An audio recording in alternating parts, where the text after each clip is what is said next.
स्वागत है आप सभी का अनुराग की वाणी यूट्यूब चैनल पर। आज मैं आप सभी के लिए लेकर आ गया हूँ एक और सच्ची और डरावनी कहानी। अगर अभी तक आप सभी ने मेरे चैनल को सब्सक्राइब नहीं किया है तो चैनल को सब्सक्राइब कर लीजिए और साथ में मेरी और भी कहानियाँ सुनना मत भूलिएगा। आज की कहानी मुझे उत्तराखंड से अतुल पैनवाली ने भेजी है, तो हेडफोन्स लगाइए और इस कहानी को अपनी आंखों के सामने इमेजिन करके सुनिएगा। शमशान के भी अपने कायदे कानून हैं। शमशान की शक्तियाँ उन बंधनों में बंधी हुई हैं। अगर वो इन बंधनों को तोड़कर बाहरी जीवित लोगों पर आक्रामक होगी तो इसका दंड उन्हें भुगतना होगा। इसलिए ये शक्तियाँ कभी किसी का जानबूझकर आहित नहीं कर सकती। और परंतु अगर कोई बाहरी व्यक्ति उन पर अतिक्रम करेगा तो उसे विनाश लीला देखनी होगी। ये घटना ऐसी ही सत्य घटना को आधार मानकर सुनाई जा रही है।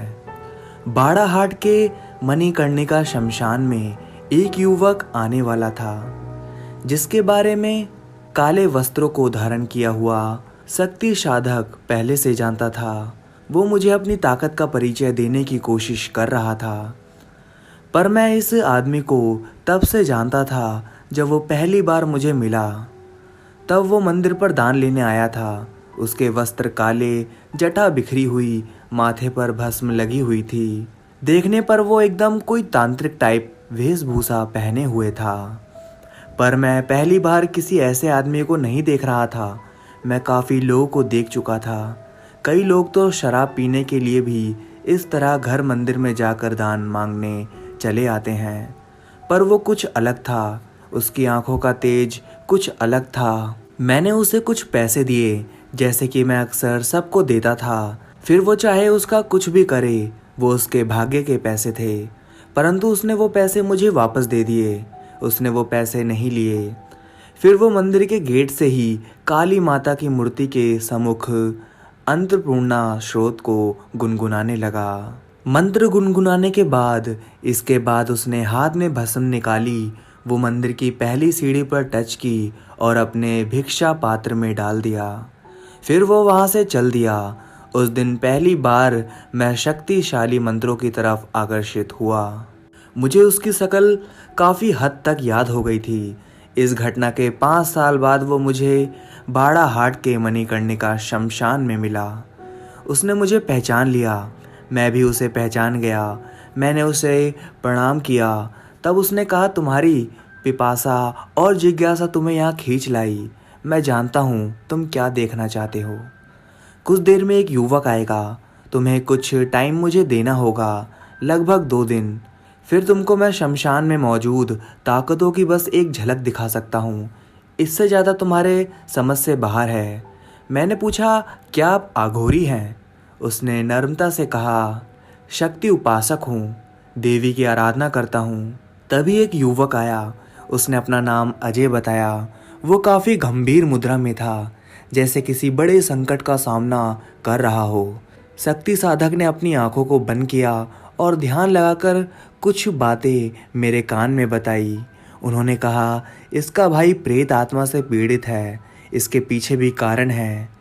वो अपने साथी के साथ बिना गुरु की आज्ञा के शमशानी शक्तियों को साधने चला गया। अंत में उसने कहा, अब तुम इससे पूछो। मैंने उससे पूछा, क्या हुआ भाई, परेशान दिखाई पड़ते हो? अजय बोला, जीवन में काफ़ी परेशानियों को पार किया है, परंतु इस बार की दिक्कत कुछ अजीबोगरीब है। मेरे चचेरे भाई विमल को 2 माह से बुखार है। कोई भी दवाई फ़ायदा नहीं कर रही। शहर के सभी अस्पतालों में उसका चेकअप किया जा चुका है, परंतु डॉक्टरों की पकड़ में उसकी बीमारी नहीं आ रही। उसके सभी रिपोर्ट्स नॉर्मल हैं। लड़का बस सूख सा गया है। 2 महीने पहले तक सब कुछ अच्छा चल रहा था। अचानक अमावस की अगली रात से बुखार 100 से 102 के बीच में रहने लगा। डॉक्टरों से कुछ ना हो पाया तो आसपास के लोगों का शक ऊपरी बाधाओं पर गया, पर इसका भी कई पंडितों ओझा से पूजा पाठ करवाया, मगर कोई फ़ायदा नहीं हुआ। स्थिति वैसी ही है जैसी 2 महीने पहले थी। मैंने उससे पूछा, तुम यहाँ कैसे आए? किसने और क्यों भेजा? अजय यही पास के गौरी शंकर मंदिर के पुजारी के बेटे से इनका पता लिया और सीधे यहाँ आ गया। ये बड़े विख्यात हैं, ऐसे मामलों की तह तक जाते हैं। हम भी इसी आशा से आए हैं। अब मुझे तय करना था आगे जाए या नहीं। शक्ति साधक ने कहा, चलोगे? मैंने कहा हाँ। शक्ति साधक उठा और अपने साथ मुझे भी चलने का इशारा किया। मैं उठा और उनके साथ चल दिया। चलो, तुम्हारे घर जाकर ये मामला समझना होगा। अजय बोला, ठीक है। अजय गाड़ी लेकर आया था। हम उसके साथ बैठकर कुछ देर में उसके घर पहुंच गए। उनके घर में घुसते ही अजीब सी मनहूसियत का आभास हुआ। घर घर जैसा नहीं लगा। सभी लोग लड़के के लिए चिंतित थे। आसपास का वातावरण बोझिल था। 20-21 वर्ष का युवक विमल बिस्तर पर पड़ा था। बीमारी ने वाकई उसे बेहद कमज़ोर कर दिया था। उसकी माँ के आंसू रुकने का नाम नहीं ले रहे थे। शक्ति साधक पर इसका प्रभाव नहीं था, परंतु मेरा हृदय उसकी तरह पाषाणिक नहीं था। मैं नम आंखों से युवक की ओर देख रहा था।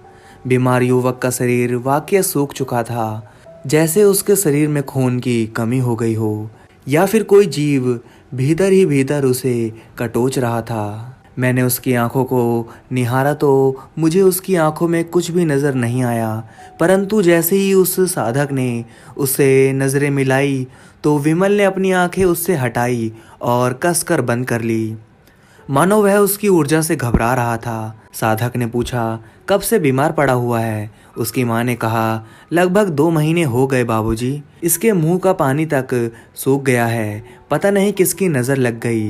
इकलौता लड़का है, जमीन जायदाद है, सब कुछ सही है, ना किसी से दुश्मनी ना कोई वैर, फिर भी लल्ला की ये हालत हो गई। साधक बोलता है, माँ जी, इसकी हरकतें वगैरह देखी आपने? कुछ अजीब लगा हो? उसकी माँ ने कहा, हाँ, पहले पहल एकाएक बेसुध होकर गिर गवा हमारा लल्ला। तभी अजय बोला, हमने डॉक्टर को दिखाया तो उसने कहा कुछ बीमारी नहीं है। फिर कुछ दिनों बाद एक रात इसकी तबीयत देखने गए तो ये कमरे में नहीं था, घर में भी नहीं था। तो हम इसे ढूंढने निकले। ये सड़क के किनारे ना जाने क्या कर रहा था। पूरा दिन बड़बड़ाता रहा। इसके बाद 2-3 बार यही हुआ तो हम लोगों ने घर में कैमरे लगवा लिए। तब हमें पता चला विमल आधी रात को आंखें बंद करके अजीब अजीब हरकतें करता है और बड़बड़ाता रहता है। दिन में बुखार और रात में स्वस्थ आदमी की तरह दौड़ता उछलता कूदता है। इसे पकड़ने को भी 3-4 लोगों को एक साथ आना पड़ता है, तब जाकर कुछ काबू में आता है। शक्ति साधक बोलते हैं, मैं समझ गया। कभी शमशान वगैरह गया है ये? अजय बोला, ना, बिल्कुल ना। ये तो घर से बाहर भी नौकर के साथ निकलता है। पता नहीं कब ये सब शुरू हुआ। शक्ति साधक बोले, आज शाम सब स्पष्ट हो जाएगा। शक्ति साधक के चेहरे पर रहस्य में मुस्कान उभर आई, जैसे वो सब कुछ जानता था। उसने मुझे बाहर आकर सब कुछ बता दिया।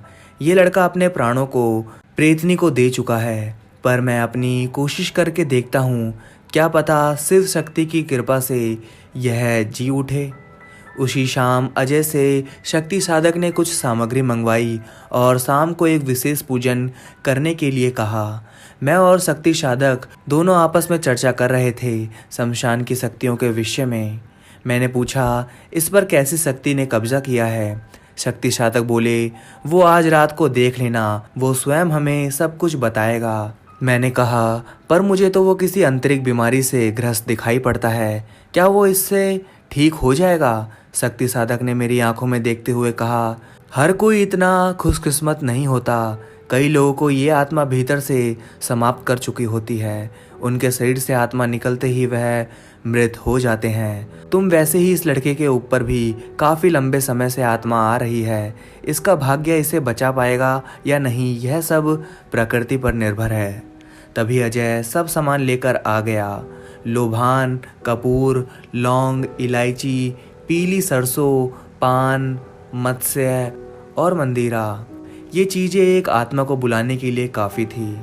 शक्ति साधक ने कहा, अजय, तुम लोग विमल को छोड़कर आज रात के लिए कहीं और चले जाओ। हम पर विश्वास रखो, उसे कुछ नहीं होगा। विमल जब अपने कमरे में चला गया तो घर वालों ने उस कमरे को बाहर से बंद कर दिया और बगल के घर में जाकर सो गए। अजय घर के बाहर पहरा दे रहा था ताकि चोर उचक्के घर में ना घुस जाएं। रात के ठीक 12 बजे हम उस घर के सामने पहुंच गए। शक्ति साधक ने लाल रंग की धोती पहनी थी और कंधे पर काले रंग का गमछा रखा हुआ था।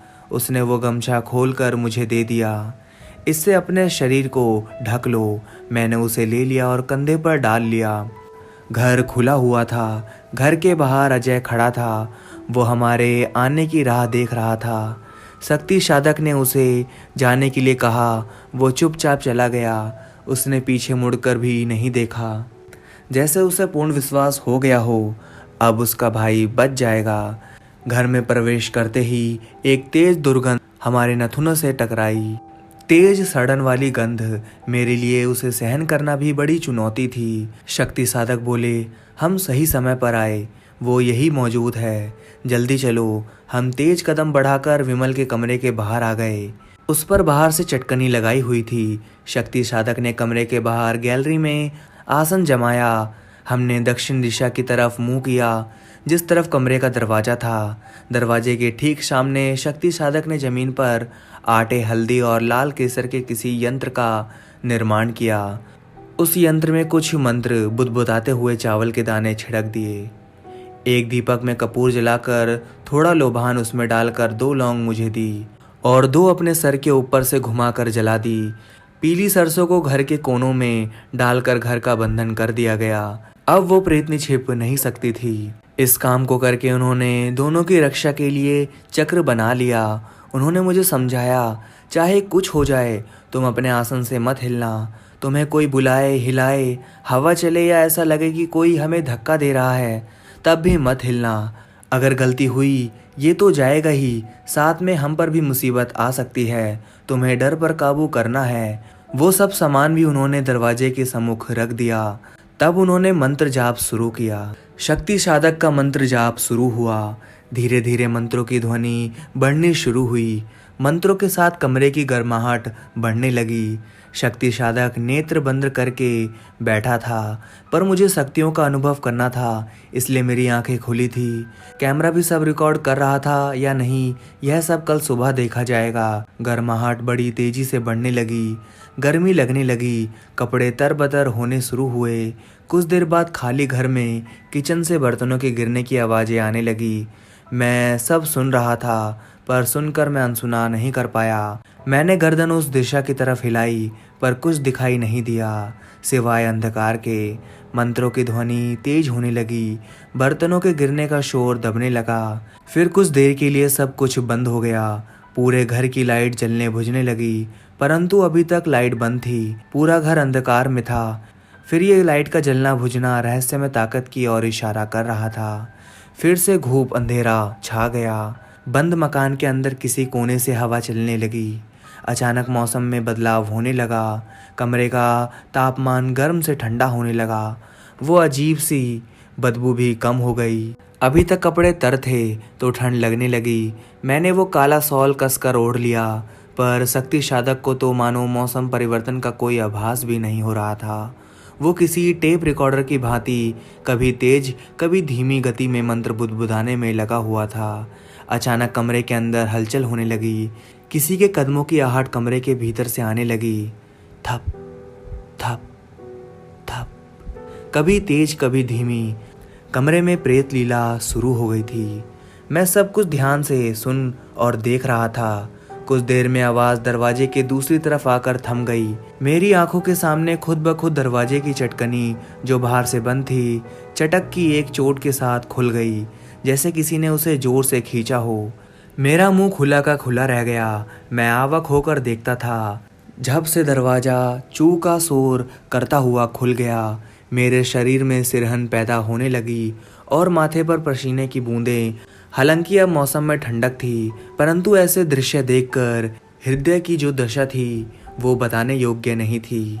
धक धक करता हुआ दिल धड़कता जा रहा था। उसका शोर मुझे दिमाग के नसों तक महसूस हो रहा था। अब जो आंखों के सामने आने वाला था वो तो हैरान कर देने वाला था। जो विमल अब तक बुखार के दर्द से बेड पर लेटा हुआ था, वो अपने हाथों के बल तेजी से चलता हुआ हमारी तरफ आ रहा था। उसकी आंखों के नीचे काले घेरे दिन से गहरे थे। उसकी त्वचा रंग भी पूरी तरह से रूखा हो गया था। मेरा दिमाग सोचने में असफल था, यह सब क्या हुआ? ये सब कुछ क्या हो रहा था? जब वो लड़का अपने हाथों के ऊपर चलता हुआ दरवाजे तक पहुंचा तो उसने वहां पर रखे मंदिरा और मत्स्य में से पहले मत्स्य को कच कच कर आवाज के साथ निगल लिया।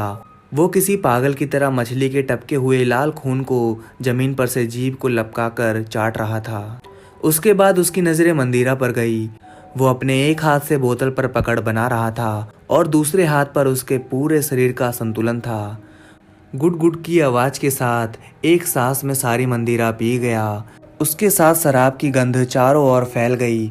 उसकी नाक तक में शराब की बूंदें गई, पर उसका इस पर कोई असर नहीं था। इतने में तो आम आदमी नशे से इधर उधर गिरने लगता, पर उस पर इसका कोई प्रभाव नहीं दिखाई दी। शक्ति साधक ने मंत्रों की आवाज तेजी से बढ़ा ली।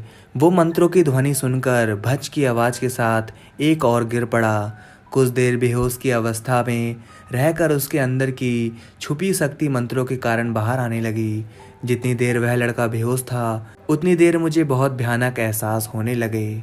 मेरे सामने से एक काली परछाई गुजर गई। वो कभी इस कमरे में तो कभी उस कमरे से कदमों और लड़की के चिल्लाने की आवाज़ आने लगी।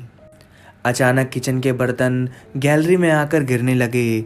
इससे हमें कुछ नुकसान नहीं हुआ। वो प्रेत आत्मा बस मंत्रों के उच्चारण में बाधा उत्पन्न करना चाहती थी। अचानक से वो परछाई छत पर आकर उल्टे पैरों से चिपक कर चलने लगी, जिसे देखकर मेरी दिल की धड़कन और तेजी से बढ़ने लगी। मेरा शरीर डर से कांपने लगा। कमरे में अचानक तूफान सा आ उठा और घर के दरवाजे और खिड़कियां खुलने लगी, आपस में टकराने लगी। कई खिड़कियों के कांच चटक कर फर्श पर गिर गए। एक बार को लगा जीवन लीला यहीं समाप्त होगी, क्योंकि खिड़की के टूटे हुए कांच हवा में हमारी तरफ बढ़ रहे थे। वह कांच के टुकड़े किसी खंजर की तरह आगे से नुकीले थे तथा पैने थे। कांच के टुकड़े बस तेजी से हमारे ऊपर गिरने वाले थे। इससे पहले शक्ति साधक उपासक ने उन टुकड़ों से बिना विचलित हुए जोर जोर से मंत्र पढ़ते हुए चावलों को बेहोश पड़े विमल के शरीर पर मारा। वो कांच के टुकड़े जमीन पर गिर गए। वो प्रेत आत्मा फिर से विमल के शरीर में प्रवेश कर गई। वह शरीर में घुसते ही विमल उठकर बैठ गया। मैं तो अचंभित था। जो शरीर अब तक बेसुध होकर पड़ा था, वो तुरंत उठ बैठा। शक्ति साधक ने बिना देर किए उसके हाथों को खींचकर एक पतली लाल रंग की अभिमंत्रित डोरी से उसके हाथ के दोनों अंगूठों को बांध लिए। धागे को अपने हाथ में पकड़ लिया। शुरुआत में धागे पर हल्का दबाव दिया। तुरंत विमल जोर जोर से चीखने लगा, जाने दो, मुझे जाने दो, मैं इसे परेशान नहीं करूंगी। मैं उसकी आवाज़, लहजा और बोलने के ढंग को देखकर हैरानी से उसको देख रहा था। शक्ति साधक उपासक चिल्लाया, तू मुझे भी ढोंगी समझ रही है? तेरे सभी ढोंग को अच्छी तरह से जानता हूँ। ये बात तुम मुझसे पहले कितनों से कह चुकी है। इसके बाद क्रोध में शक्ति साधक ने धागे को जोर से खींचा। विमल लड़की की आवाज़ में रोने लगा, मुझे जाने दो, मैं फिर लौट कर नहीं आऊँगी। पर क्या ये सच था या इससे पहले भी वो इस ढोंग को कर चुकी थी? शक्ति साधक बोलते हैं, तू कौन है? शमशानी शक्ति है, जल स्थल की है या वन देवी? विमल ने कोमल व भारी आवाज में कहा, मैं शमशान की प्रेतनी हूँ। मैं लगातार विमल के व्यवहार में हो रहे परिवर्तन को नोट कर रहा था। उसके नाखूनों से किसी हू की आवाजें आ रही थी। वातावरण में भय छाया हुआ था। वातावरण शुष्क हो गया था। हवा ठहर गई थी। अभी कुछ देर पहले जो ताकत हमें डरा रही थी, अब वो शक्ति साधक के पास में बंधी हुई तिलमिला रही थी। शक्ति साधक बोलते हैं, बता इसके शरीर पर कब्जा क्यों किया? तू शमशान के नियमों को जानती है ना? विमल बोलता है, हाँ जानती हूँ, पर इसने इसी शरीर से शमशान के नियमों को तोड़ दिया, इसलिए इसका शरीर मैं नष्ट कर दूंगी। इनके स्थूल शरीर को अपने लोक में लेकर जाऊंगी। शक्ति साधक बोलते हैं, क्या किया इसने? प्रेतनी बोलती है, इसने शमशान में अमावस्या के दिन प्रवेश करके उसे अपवित्र कर दिया, जिसके कारण मेरे स्वामी की पिशाच सिद्धि भंग हो गई। शक्ति साधक बोलते हैं, तू खुद आई या तुझे तेरे स्वामी ने इसके पीछे लगाया है। प्रेतनी की आवाज़ में गहराई थी। कोई प्रेतनी तब तक किसी को हानि नहीं पहुंचाती जब तक कोई शमशान के नियमों को खंडित ना कर दे या अपने प्राण भेंट करे। शक्ति साधक ने आंखें बंद की। ये तो मेरे प्रश्न का जवाब नहीं है, सही जवाब दे। मैं कोई कच्चा खिलाड़ी नहीं हूँ जो तू मुझे बहला रही है। प्रेतनी बोलती है, मेरे स्वामी को लाश चाहिए पिशाच सिद्धि के लिए। ये हष्ट पुष्ट शरीर इसी काम आएगा। इसने उस रात को काल भैरव की कृपा से मिला शव अनजाने में खराब कर दिया। शक्ति साधक कहते हैं, तू तो इसे पूरी तरह चूस गई है। इसके शरीर में खून की बूंदें ही कहाँ शेष हैं। प्रेतनी बोलती है, अभी मज्जा शेष है। फिर तंत्र में बता। फिर तंत्र में तो बस लाश चाहिए, बाकी मेरी भेंट है। शक्ति साधक बोलते हैं, इससे अनजाने में गलती हुई, तू उसे क्षमा कर दे। प्रेतनी बोलती है, शमशान में चूक की कोई जगह नहीं है। शमशान के नियमों का उल्लंघन मैं नहीं तुम कर रहे हो। मैं इसे लेकर जाऊंगी, हिम्मत हो तो रोक लो। मैं स्वामी के आदेश से बंधी हूँ। शक्ति साधक कहते हैं, अगर मैं तुम्हें स्वामी की गुलामी से आज़ाद कर दूँ तो? प्रेतनी बोलती है, कोई आघोरी तांत्रिक मुझे सिद्ध कर लेगा। शक्ति साधक बोलते हैं, तुम खुद जाओगी या मैं शमशान रक्षक का आह्वान करूं? प्रेतनी कहती है, हा हा हा, नियम इसने तोड़ा है, मैंने नहीं। शक्ति साधक कहते हैं, तो ये भी नियम का खंडन है। तुम अपनी शक्तियों से इसे अकाल मृत्यु की ओर ले जा रही हो। विमल कहता है, इसकी शुरुआत तो वहीं हो गई थी जब इसने शमशान को क्षति पहुंचाने का काम किया। शक्ति साधक बोलते हैं, तो तुम ऐसे नहीं मानोगी, तो तुम ऐसे नहीं जाओगी। उसने जोर से उस लाल धागे को खींचकर जोर से विमल के शरीर को यंत्र के अंदर ले लिया। वो तुरंत ही बेहोशी की अवस्था में चला गया। वो प्रेतनी चीखते चिल्लाते हुए अदृश्य हो गई। शक्ति साधक ने उसे सूंधा। ये अब भी प्रेतनी के वश में है, इसे बचाना असंभव है। शमशान के रक्षक ही इसे जीवन दान दे सकते हैं। शक्ति साधक ने उसकी कलाई पर एक लाल रंग का अभिमंत्रित धागा बांध दिया। वो बेहोश हो गया। उसकी सांसें चल रही थी। सुबह होने को थी, इसलिए हम ब्रह्म मुहूर्त होने तक हम उसी यंत्र के भीतर बैठे रहे। जब ब्रह्म मुहूर्त हुआ तो शक्ति साधक ने जमीन पर बिखरी सारी सामग्री को समेट लिया और एक थैली में भरकर अपने बैग में रख लिया। विमल को कमरे में सुला दिया। कुछ देर बाद विमल के परिवार वाले भी वापस लौट आए। विमल की माँ ने कहा, छोरा बस तो जाएगा ना बाबूजी? शक्ति साधक ने कहा, कोशिश कर रहा हूँ। उसके हाथ में जो धागा है, जब तक वो है तब तक सब सही रहेगा। अगर लापरवाही में वो कहीं गुम गया या छूट गया तो 24 घंटे में छोरे की मौत निश्चित है। अजय बोलता है, कुछ पक्का समाधान दो बाबा जी, धागे के भरोसे कब तक रहेगा वो? शक्ति साधक बोलते हैं, ये बस कुछ समय के लिए है, ताकि प्रेतनी उससे दूर रह सके, उसके शरीर पर कब्जा ना कर सके।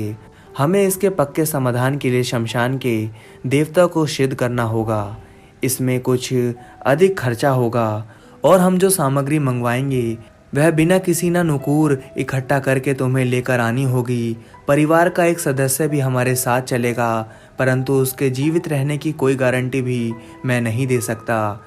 विमल ने अनजाने में ही सही मौत को आमंत्रित किया है। प्रेत योनि का इसके शरीर पर लंबी अवधि तक प्रभाव रहा है, इसलिए कुछ भी हो सकता है, सोच लो। विमल की माँ ने कहा, बाबूजी आप कोनो भी तरीका से हमारा लल्ला को बचा लीजिए, एक ही लल्ला है हमारा। शक्ति साधक कहते हैं, कोशिश करेंगे देवी, शिव शंभू की कृपा हुई तो 100 साल जी जाएगा, नहीं तो 24 घंटा है बस। कल सूरज उगने से पूर्व सब समाप्त हो जाएगा। विमल की माँ कहती है, शुभ शुभ कहो बाबूजी, हमारे लल्ला को कुछ हुआ तो हम भी। ऐसा कहते कहते वो रुक गई। तुरंत अजय बोल पड़ा, मैं आ जाऊंगा आपके साथ शमशान। शक्ति साधक बोलते हैं, आज शाम तक तुम 7 नदियों का जल, 21 फलदार पेड़ों की पत्तियां, 7 जगह की मिट्टी, 7 नदी की बालू, 1 घड़ा, दीपक, 7 अनाज, इत्र, मोगरा, घूप, गाय का घी और लोहे का खप्पर, 51 भोग, 11 मीठे पान लेकर मणिकर्णिका शमशान पर आ जाना। हम वहीं तुम्हारा इंतजार करेंगे। अजय बोलता है, ठीक है बाबा जी, मैं सब सामान लेकर वहाँ आ जाऊँगा। शक्ति साधक और मैं दोनों वापस लौट जाने ही वाले थे, तभी मैंने सोचा जाकर कैमरे चेक कर लेता हूँ, कुछ रिकॉर्ड हुआ हो तो मैं उसे भी देख लूँ। शक्ति साधक ने मेरी आंखों में झांक कर कहा, जाओ मन की पिपासा शांत करके आओ, पर तुम्हें कुछ नहीं मिलने वाला। मैंने कहा, ऐसा क्यों? शक्ति साधक कहते हैं, तुम जाकर देख कर आओ, सब समझ आएगा। मैं गया और कंप्यूटर पर रिकॉर्डिंग खोजने लगा। उसमें शुरुआत की सब घटनाओं को रिकॉर्ड किया, परंतु जब मंत्र की ध्वनि शुरू हुई, उसके बाद कंप्यूटर की स्क्रीन का पर्दा और आवाज़ दोनों बिगड़ने लगे। ना प्रीतनी की वो आवाज़ें रिकॉर्ड हो पाई थी, ना वो घटनाक्रम। कुछ देर में वो पर्दा काला हो गया, जैसे किसी ने कैमरे के सामने कुछ लगा दिया हो। मेरा दिमाग चकरा गया। काफ़ी देर दिमाग पर जोर डालकर सोचा, तब भी कुछ ज्ञात नहीं हुआ। हम वापस बाड़ाहाट के मणिकर्णिका शमशान लौट आए। मणिकर्णिका शमशान के बगल से बहने वाली भागीरथी नदी में शक्ति साधक ने उस सामग्री को विसर्जित कर दिया। कुछ देर तक जल की ठंडी धारा के बीच स्नान किया और डुबकियां लगाई। उसके बाद हमने शमशान के बाहर बनी चाय की दुकान पर बैठकर चाय की चुस्कियों का आनंद लिया। वही चाय वाले ने हमें दो दो समोसे भी दिए। हमने चाय का आनंद लेते हुए समोसा निपटा दिए। वही घाट के बगल में काशी विश्वनाथ मंदिर था। यह मंदिर जितना शैव संप्रदाय के लोगों के लिए महत्वपूर्ण था, उसके कहीं अधिक ये शक्ति संप्रदाय के लोगों के लिए महत्वपूर्ण बन गया, क्योंकि इस मंदिर के भीतर आदि शक्ति का जागृत पितंग त्रिशूल मौजूद है, जो एक बहुत बड़े आकार का त्रिशूल है, लगभग 26 फीट ऊंचा। इस पितंग त्रिशूल की खास बात यह है, अगर कोई उस त्रिशूल को घमंड में आकर हिलाने की कोशिश करेगा तो वो अपने पूरे शरीर का जोर लगाकर भी उस त्रिशूल को नहीं हिला सकता। परंतु जैसे ही कोई सच्चे दिल से उस त्रिशूल को अपने हाथ की तर्जनी उंगली से केवल स्पर्श मात्र करता है तो वह तेजी से हिलने लगता है। पितंग त्रिशूल जागृत अवस्था में है, ये इस बात का प्रमाण है। इसी कारण ने उस मंदिर को शांत संप्रदाय के लोगों के बीच महत्वपूर्ण बना दिया। काशी विश्वनाथ मंदिर से दर्शन करके हम वापस बाड़ाहाट शमशानी भूमि में पहुंच गए। वहां एक साथ कई सारी चिताएं एक साथ जल रही थी। उसका काला धुआं वातावरण में फैल रहा था। धुएं के गुब्बारे एक साथ, मांस जलने की बू रह रहकर उठ रही थी। दोपहर हो चुकी थी। सूर्य सिर पर चढ़ने को आतुर था। हमें रात्रि की प्रतीक्षा थी। कुछ देर में बैठे बैठे नींद का तीव्र आवेग महसूस होने लगा। हम चिताओं से दूर नदी के तट पर आकर सो गए। सूर्य के प्रकाश में गुनगुनी गर्माहट थी, इसलिए हमें शीघ्र ही नींद आ गई। रात को नींद ना पूरी होने के कारण हम शीघ्र ही नींद के महासागर में गोते लगाने लगे। शमशान में असीम शांति थी। एक ऐसा एहसास जैसे शिशु को माँ की गोद में मिलता है। कई वर्षों बाद ऐसा एहसास हो रहा था। धीरे धीरे सूर्य ढलने लगा, हवाएं चलने लगी। ठंडी ठंडी हवाएं मेरे शरीर को छूकर जाने लगी तो एक सिरन सी पैदा हुई। जैसे ही मेरी नींद खुली, मैंने आसपास नज़रें मारकर साधक की तलाश की, परंतु ये क्या, शक्ति साधक वहाँ मौजूद नहीं था। मैं उठा और शमशान के कोने कोने में उन्हें खोजने लगा। शमशान में वो कहीं नहीं मिले। फिर जैसे ही मैं शमशान से बाहर आ रहा था, मेरी नज़रें चाय के स्टॉल पर गई। वो 2 चाय के गिलास लेकर मेरी तरफ आ रहे थे। लो चाय पियो। मैंने उनसे चाय का गिलास लिया और सुड़ सुड़ करके चाय के गिलास को खाली कर दिया। अब शाम हो गई थी, परंतु थोड़ा थोड़ा उजाला मौजूद था। शमशान में जलने वाली चिताओं की अग्नि ठंडी पड़ चुकी थी, परंतु अंगारों के बीच से रह रहकर चिंगारियां कभी कभार निकलकर हवा में फैल रही थी। मांस के जलने की बदबू अब पूरी तरह से समाप्त हो चुकी थी। कुछ 1 घंटे पश्चात वह शमशान घाट पूरी तरह सन्नाटे से भर गया। सब लोग चले गए। अंधकार घिरने लगा। शमशान में मौजूद पेड़ की पत्तियां सरसराहट की आवाज करने लगी।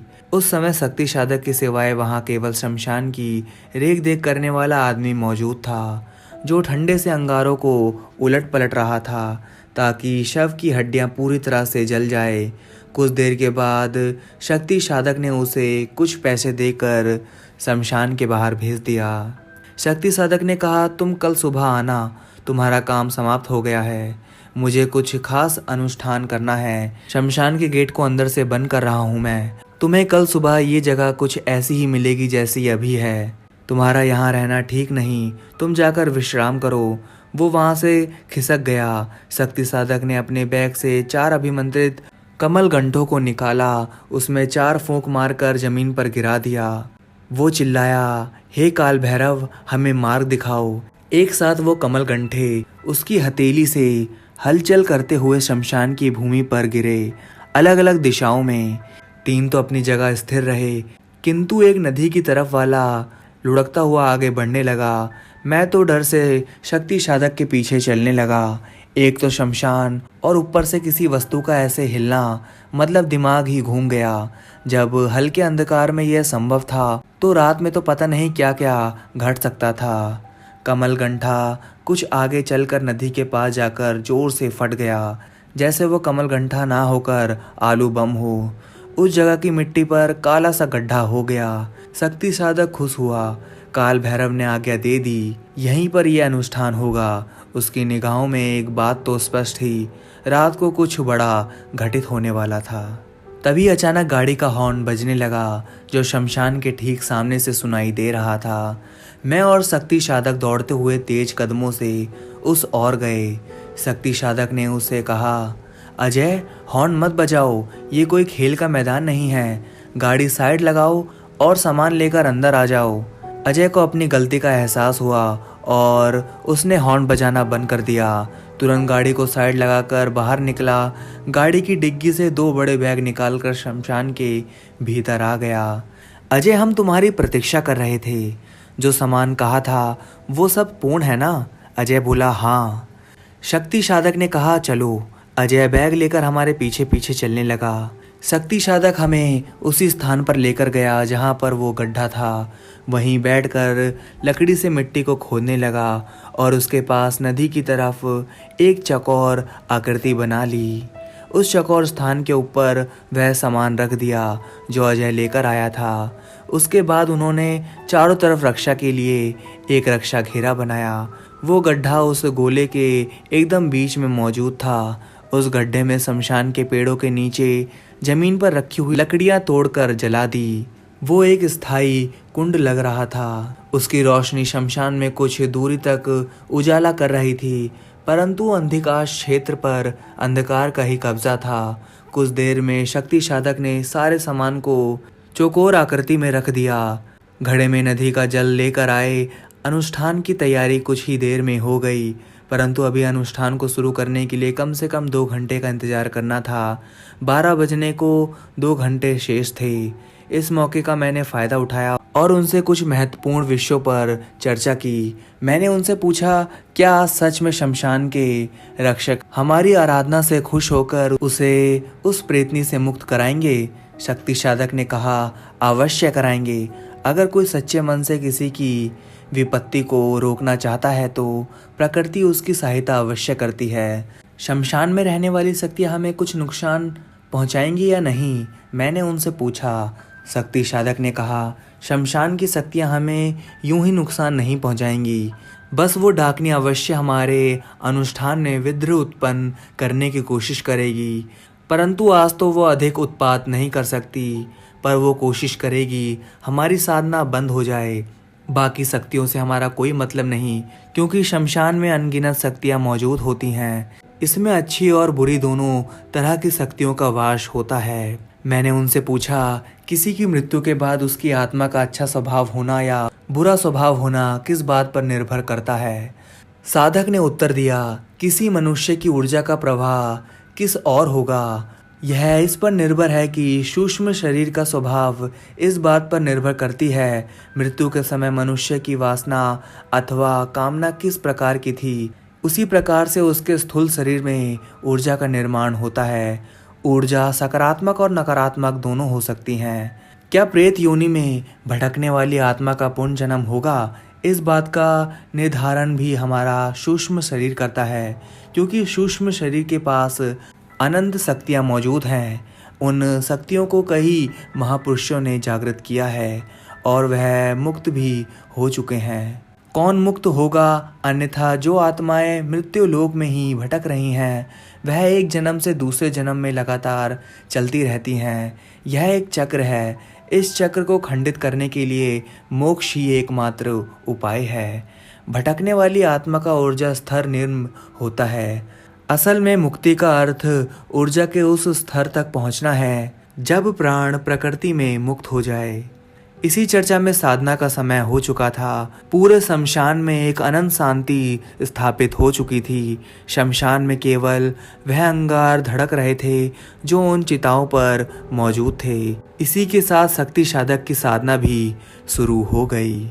तो दोस्तों, कहानी को कंटिन्यू करने से पहले अगर अभी तक आपने इस वीडियो को लाइक नहीं किया है और मेरे चैनल को सब्सक्राइब नहीं किया है तो दोस्तों चैनल को सब्सक्राइब कर लीजिए, क्योंकि ऐसी ही इंटरेस्टिंग और डरावनी कहानियाँ मैं आप सभी के लिए लेकर आता रहूँगा। तो चलिए कहानी को कंटिन्यू करते हैं। हम तीनों गोले के अंदर बैठे हुए थे। हमारे सामने वह सभी सामग्री मौजूद थी जो अजय लेकर आया था। कुछ देर में शक्ति साधक ने अपनी आंखें बंद करके मंत्रों का उच्चारण शुरू किया। यह मंत्र कल की साधना के बिल्कुल विपरीत थे, मेरे लिए कुछ अलग और नए। लगभग घंटे भर के मंत्रोच्चारण के पश्चात नदी में कुछ हलचल होने लगी। नदी की धारा के बीच एक शव बहता हुआ हमारी तरफ आ रहा था। मंत्रों की तेज ध्वनि की ओर वो शव खींचा चला आ रहा था। ऐसा प्रतीत हो रहा था जैसे कोई शक्ति उस शव को खींचकर हमारे सामने ला रही हो। एकाएक वो शक्ति साधक उठा, नदी के किनारे से शव को अकेले घसीट कर लाया, उसको यंत्र के सामने लेटा दिया। हमारी आंखों के सामने वो निष्प्राण शव था।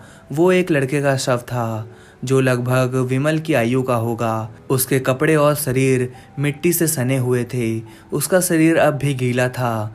उसके हाथ की नसों पर खून जमा हुआ था। प्रतीत हो रहा था जैसे वो लड़का काफ़ी दिन पहले मर चुका हो, परंतु उसका शव काफ़ी हद तक सही था। शायद वो कोई रहस्यमय शव था, अन्यथा भागीरथी के विकराल धाराओं के बीच भी वो ऐसे निकल आया मानो कोई उसे खींच लाया हो। मैं तो पिछली रात काफ़ी कुछ देख चुका था, परंतु अजय की आंखों में डर दिखाई दे रहा था। उसके शरीर की कपकपी से जमीन में हल्का कंपन हो रहा था जो मुझे महसूस हो रहा था। उसकी सांसें भी रह रहकर आ रही थी। उसके लिए वो रात जीवन की सबसे कठिन रात होगी। शक्ति साधक ने उस शव को घड़े के जल में नहला दिया। फिर उसे भर कर ले आया। जितनी देर वो वहाँ नहीं था हमारी तो हालत खराब थी। मन में भ्रम हो रहा था कहीं ये हम पर घातक हमला न कर दे, पर ईश्वरी शक्ति से वो शव जो का तो बना रहा। शक्ति साधक के आते ही जान में जान आई। मंत्र जाप का दूसरा दौर शुरू हुआ। हमारे नेत्र खुले हुए थे। शक्ति साधक ध्यान लगाकर लगातार जाप कर रहे थे। शमशान की शांति मंत्रों की गूंज से टूटने लगी। एक बार फिर तीक्ष्ण गंध शुरू हो गई थी। मौसम ने करवट लेनी शुरू की। तेज हवाएं चलने लगी। पत्तों में सनसनाहट होने लगी। परंतु चारों तरफ नजरें घुमाकर देखा, शमशान शांत था, बिल्कुल निर्जन वन की भांति। वो ध्वनि हमारे मन का वहम प्रतीत हो रही थी। अचानक मुझे वही शांति महसूस हो रही थी जिसका आनंद मैं दिन में ले चुका था। अजय सामने मृत लाश को देखकर घबरा रहा था। वो सामग्री वैसी की वैसी पड़ी थी। मंत्रों की ध्वनि के बीच अचानक शमशान के अंधकार से रोने की आवाज़ आ रही थी। अजय ने अपनी मुंडी मेरी तरफ घुमाई और पूछा, तुमने वो आवाज़ सुनी? मैंने उसे कहा, हाँ, ये वही प्रेतनी है जिसने तुम्हारे भाई के शरीर पर कब्जा किया है। अजय मुझे रहस्यमय दृष्टि से देखने लगा, जैसे उसे मैं कोई रहस्यमय व्यक्ति लग रहा था। शमशान में मंत्रों की आवाज़ धीरे धीरे बढ़ने लगी। एक प्रहार पूरा बीत जाने के बाद अंधकार में से प्रेतनी परछाई के रूप में बदलकर हमारे तरफ गोल गोल घूमने लगी। उसकी मांस सड़ने की बू वातावरण में फैल रही थी। वह अपनी डरावनी दृष्टि से हमें डरा रही थी। उसके लाल नेत्र अंधकार में चमक रहे थे। कभी वो शमशान के पास मौजूद पेड़ों के ऊपर उल्टी लटकती तो कभी हमारे बिल्कुल करीब आकर जोर जोर से चीखने लगती। परंतु ऐसा लग रहा था जैसे उसकी हरकतों को कोई नियंत्रित कर रहा था। अचानक सही मंत्र जाप रुका। प्रेतनी भी हवा के साथ घुल गई। शायद वो शक्ति साधक की दृष्टि को सहन करने से सहम रही थी। शक्ति साधक ने कहा, अब जो घटित होगा उस पर तुम्हें विश्वास नहीं होने वाला। रात्रि के दूसरे और तीसरे प्रहार के बीच के बिंदु जिस पर दोनों प्रहर नग्न होते हैं, शक्ति साधक ने कहा, अजय अपना हाथ दिखाना। अजय ने हाथ दिखाने को बढ़ाया ही था कि शक्ति साधक ने पैनी नुकीली लोहे की पिन उसकी तर्जनी उंगलियों में चुभा दी। अजय चिल्ला उठा। फिर शक्ति साधक मुस्कुराते हुए उसकी उंगली से रक्त सबके मुंह में टपकाने लगे। 3 बूंदें टपकने के बाद उसने अजय का हाथ छोड़ते हुए कहा, हमें मार्ग दिखाओ, एक शमशान के अधिष्ठाता मार्ग दिखाओ। उसके बाद घड़े में पानी भर कर रखे हुए जल में इत्र को मिला दिया। इत्र के मिलते ही उस पानी से सुगंध खुशबू उठने लगी, वातावरण में तेजी से फैल गई। घड़े के जल का छिड़काव शक्ति साधक ने उस गोले के चारों तरफ किया। गोले के चारों तरफ वो अलग अलग प्रकार की पत्तियां लाइन बारी से बिछाई। उन पत्तियों के ऊपर अलग अलग वस्तुएं सजाई जाने लगी। केवल भोग की वस्तुएं उस लाश के बिल्कुल सामने रख दी गई। साधक ने सारी तैयारी कर ली। अलग अलग सामग्री जैसे अलग अलग जगह की बालू मिट्टी को भी उन पत्तियों पर गिरा दिया। 7 नदियों का जल अब भी संभाल कर रखा हुआ था। मंत्रों का तीसरा दौर शुरू हुआ। इस बार के मंत्र वही थे, परंतु उच्चारण अलग तरह से अलग आवृत्ति में हो रहा था। साधक मंत्रों की आवृत्ति पूर्ण होने पर आंख खोलकर बीच बीच में उस लाश पर चावल के दाने मार रहा था। प्रत्येक मंत्र की आवृत्ति के बाद वह इसी घटना को दोहरा रहा था। कुछ ही देर में फिर से प्रालौकिक घटनाएं चालू हो गई। इस बार प्रेतात्मा पूरी तरह से अदृश्य थी। हमें बस केवल अंधकार से चीखने की आवाज़ें आ रही थी। अचानक से हमारे चारों तरफ मौजूद पत्तियां हवा में ऊपर उठने लगी। वह गोल गोल घूमने लगी। हमारी सिट्टी पिट्टी गुल हो गई। शक्ति साधक पर इसका भी प्रभाव नहीं था। हमारी तो सांसें अटक गई। एकाएक वह लाश हवा में उठने लगी। प्रेतनी इस प्रतिक्रिया को भंग करने की पूरी कोशिश कर रही थी, परंतु ऐसा प्रतीत हो रहा था जैसे कोई शक्ति उसे इस काम को करने से रोक रही थी।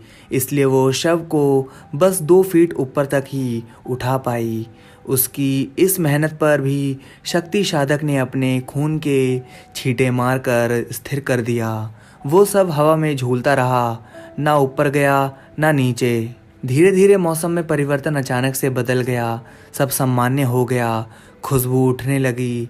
वह सारी पत्तियां जमीन पर वैसे ही आकर थम गई जैसे साधक ने रखी हुई थी। मंत्र पूर्ण होने की तरफ था। साधक ने अपने हाथ में चावल पकड़कर 3 बार फूंक मारी और जोर से लाश पर फेंक दी। इस बार लाश ने भी कुछ प्रतिक्रिया दी। उसके हाथ पैर हिलने लगे, नसें फूलने लगी। हवा में स्थिर लाश जमीन पर आ गई। फिर अचानक लाश जाग उठी। अपने अपने लाल लाल नेत्र खोलकर शमशान का मुआयना करने लगा। लाश हमारे सम्मुख आकर बैठ गई। उस रात में हमारी आंखों के सामने वह सारा भोग कुछ ही पलों में चटका गया। उसकी लंबी लाल जीभ जिसमें खून की बूंदें स्पष्ट दिख रही थी। लाश धीरे धीरे से बोली, खून दो, अपना खून दो।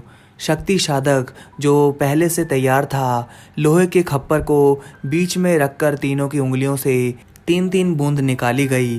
फिर शक्ति साधक ने मंत्र बुदबुदाते हुए चावल के 3 दाने उसमें डाल दिए। उसके डालते ही खप्पर में खून खुद ब खुद ऊपर की ओर बढ़ने लगा। हमारे लिए यह आश्चर्य था, मतलब खोपड़ी हिलने लायक चीज़ थी, वैज्ञानिकता को झुठलाने वाली चीज़ थी। एक क्षण के लिए वह पूरी तरह से भर गया। लाल गाढ़ा खून जमीन पर गिरने लगा। साधक ने खप्पर लाश की तरफ बढ़ाया। वह किसी अतप्रत जीव की तरह उस खून को पी गया। उसके वस्त्र पूरी तरह से लाल हो गए।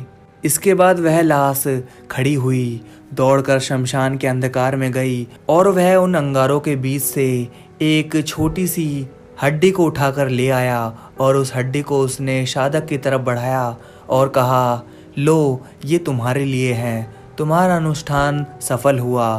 प्रेतनी को मैं शमशान के भीतर बांध दिया है। अब वो शमशान के बाहर कभी नहीं जा सकती। विमल पूरी तरह सही हो जाएगा। उसके बाद उस लाश का शरीर काले रंग का होने लगा। उसकी आंखें तीव्र लाल और जीभ से खून की बूंदें जमीन पर टपकने लगी। शक्ति साधक ने उसको दोनों हाथ जोड़कर प्रणाम किया और देखते ही देखते वह लाश हमारी आंखों के सामने से ओझल हो गई। शमशान के रक्षक ने प्रेतनी को कीलित कर दिया। अब वो शमशान से बाहर नहीं जा सकेगी। उसके बाद शक्ति साधक ने अपने हाथों से शेष सामान को उठाया और नदी के जल में प्रवाहित कर दिया।